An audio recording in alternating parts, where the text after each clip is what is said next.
Hace algunos años señalaba que México es un país bastante racista, bastante clasista. Y bueno, las ideas van evolucionando. En ocasiones cambiamos de opinión, en ocasiones nuestra opinión se vuelve diferente, va evolucionando, va cambiando, etcétera. No contradigo mis opiniones de hace unos años, simplemente han cambiado y han evolucionado. Y creo que México sigue siendo un país racista, clasista, pero de una forma bastante sofisticada, no es algo nuevo.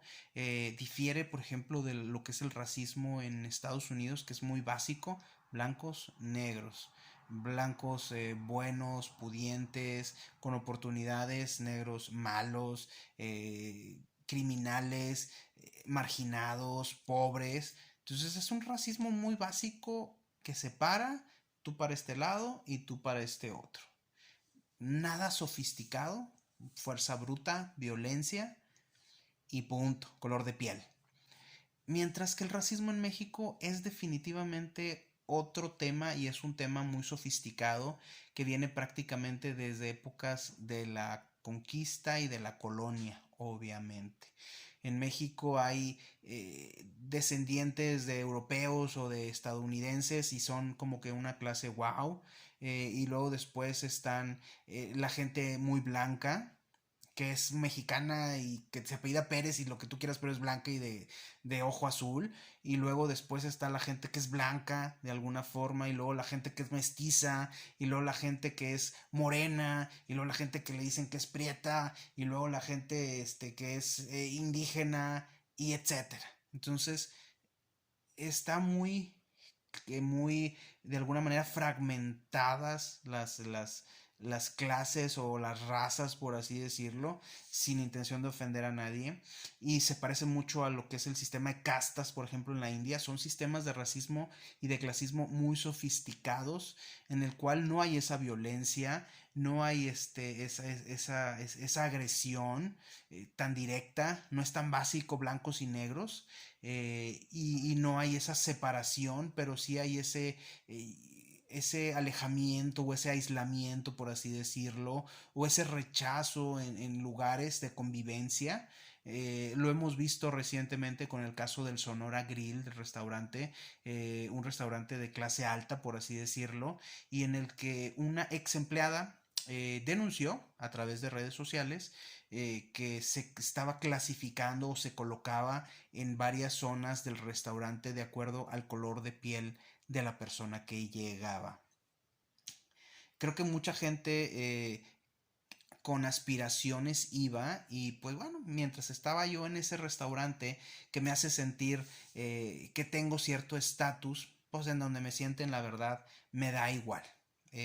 Creo que así pasó con esta gente, y cuando vieron la denuncia reaccionaron y cayeron en cuenta de que los han estado segregando, por así decirlo, separando. Ya es algo no tan sofisticado, la verdad, es algo muy básico y muy primitivo, pero aparentemente lo estaban haciendo. Y digo aparentemente porque no sabría decir yo, nunca he ido a ese lugar. eh, y sé que es un lugar al que mucha gente aspira a ir por temas de estatus. También llama la atención que la persona que hizo la denuncia sea una ex empleada. No sé si estará molesta, enojada y por eso hizo la denuncia. A veces dices, bueno, ¿y por qué cuando estabas ahí no lo denunciaste? ¿Por qué no hay denuncias, por ejemplo, por parte de la gente? Eso es algo que no sabemos, pero yo digo, bueno, a fin de cuentas los mercados mandan, la cartera manda, los pies mandan. Si tú estás en desacuerdo con que pasen esas cosas, simple y sencillamente no vas al lugar. Uno tiene como consumidor el poder y simplemente decides ya no ir. Creo que se me hace muy triste que haya gente que aspire y pague eso para sentirte con cierto estatus, y luego después que te manden a cierta zona y que te degraden o te clasifiquen. Entonces creo que eso es algo muy desagradable, se me hace muy triste para las gentes que les gustaba ir por un tema de estatus y que sin darse cuenta los clasificaban y los movían a un lado donde no estaban junto con la gente rubia, de ojo azul, de color, perdón, de tez blanca, no sé, etcétera. Entonces, pues qué lamentable, ¿no? Fueron y pagaron bien porque es un lugar caro, y por simplemente ser la verdad, por ser degradado, por ser discriminado, por ser clasificado, casi como el apartheid, acá los de color y acá la gente blanca. Pues digo, qué mal, ¿verdad? Pero a fin de cuentas el consumidor siempre tendrá el poder y si hay algo con lo que no estamos de acuerdo, simplemente nos alejamos, favorecemos los negocios donde nos tratan bien, donde nos sentimos a gusto, donde no, pues simplemente retiramos nuestra presencia, retiramos nuestro dinero, nos vamos caminando, usamos los pies, nos vamos a otro lado y bye. Normalmente eso le ha estado pasando recientemente al Sonora Grill, ha estado dejando de ir la gente. Pues bueno, algo tendrán que hacer al respecto, algo tendrán que cambiar. Pasó recientemente el tema del actor Tenoch Huerta, que fue elegido para ser el príncipe Namor en la cinta Wakanda Forever, la cinta más reciente de Marvel Disney. Y bueno, sucedió que en alguna ocasión Huerta leí por ahí que había hecho una declaración en la que decía él es un actor de tez morena y decía, oye, es que a nosotros nada más nos dan papeles de morenos, de mexicanos, de pobres, de criminales. Entonces él se quejaba mucho de eso. Resulta que Disney Marvel le da el papel del príncipe en amor y la gente se molesta y reacciona y dice que cómo es posible que Tenoch se quejara de esos papeles y ahora fuera a hacer el papel de Namor. Para los que conozcan el tema de los cómics, no las películas que a mí se me hacen nefastas, la verdad. Decía Martin Scorsese que las películas de superhéroes son un mugrero, pues bueno, Martin Scorsese hizo Goodfellas, hizo películas Mean Streets, hizo películas como Taxi Driver, como Raging Bull, Toro Salvaje. Pues obviamente lo que hacía Martin Scorsese está acá y el cine de superhéroes está como que por acá. Entonces, pues obviamente el cine de superhéroes tiene su encanto, de alguna forma, todo eso que yo leí cuando era niño de cómics, poderlo ver en la pantalla, pues es interesante, pero las historias sí se me hacen muy maltratadas, muy mal desarrolladas, muy metidas con calzador y sobre todo Marvel está muy metido en el tema de los crossovers desde los 80s, 90s y a mí eso se me hizo una estrategia comercial muy explotativa, muy enfocada a lo comercial, a que consumas a meter al Spider-Man en el cómic de un personaje que no vende mucho para que la gente se vaya y compre también el cómic de ese personaje. Entonces es una mezcla, una cruza y se me hace algo muy consumista, por así decirlo. Fue prácticamente cuando me empecé a alejar del tema de los cómics así comerciales de Marvel y empecé a leer novelas gráficas, Alan Moore, Grant Morrison, Neil Gaiman y otras cosas, y Frank Miller también. Entonces, más o menos fue en esa época cuando me alejé. Pero el tema es, a fin de cuentas, creo que las películas son entretenimiento, las películas de superhéroe. Es algo nuevo para los que no conocen el mundo de los cómics, pero se presta para algunas malinterpretaciones. Hablan mucho de la cultura woke, hablan mucho del progresismo, hablan mucho de la identidad de género y cuotas de raza y tonterías de ese tipo. Y la verdad es que Marvel siempre ha sido una empresa inclusiva, siempre ha sido un negocio muy inclusivo desde cuando estaba Stan the Man Lee al frente como editor, como principal creativo de Marvel. Hay que recordar que los superhéroes de la DC Comics, Batman, Superman, Flash, Aquaman, todos eran personajes perfectos. Y el genio de Stan Lee lo que empezó a hacer fue meter personajes con mucho tema de inclusión, con mucha crítica social, eran personajes muy humanos. Peter Parker era un adolescente, los Cuatro Fantásticos, pues obviamente había Red Richards que era un tipo muy cuadrado, la Antorcha Humana que era un tipo muy explosivo, Ben Grimm que era un tipo que era muy orgulloso de su físico, de su cuerpo y luego terminó convertido en un hombre de piedra y le daba vergüenza que lo vieran, etcétera. Estaba el tema del feminismo cuando la mujer de alguna forma no era tan tomada en cuenta, de alguna forma ignorada por la sociedad o era vista como algo invisible. De ahí surge el tema de la mujer invisible y Marvel precisamente introduce al primer superhéroe africano o de color, que es precisamente hablando de Black Panther, de la película Wakanda Forever.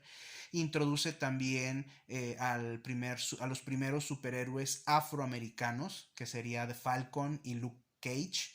Introduciría también más adelante a North Star, el primer superhéroe abiertamente homosexual. Entonces siempre fue una empresa muy inclusiva, siempre tenía esa idea progresista, inclusiva, de representar a minorías de la sociedad, por así decirlo. X-Men básicamente es eso, es el rechazo hacia una minoría, los mutantes, que podrían ser los homosexuales, que podrían ser los migrantes, que podrían ser los negros, que podrían ser judíos, que podrían ser asiáticos, lo que ustedes quieran, mexicanos cruzando la frontera. Los X-Men eran precisamente esa minoría rechazada, incomprendida y que la gente se asustaba de ellos.